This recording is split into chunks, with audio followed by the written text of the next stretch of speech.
Sunway Square dekat sebelah Sunway Zoo, belakang pada Sunway Pyramid, Sunway Lagoon lah, sekitar tu lah.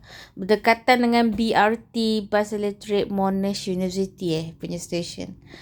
And aku tak tahu, ini idea laki aku lah. Dia bawa aku pergi sini, lepas tu jam sikit lah parking. Lepas tu ni dekat lift LG.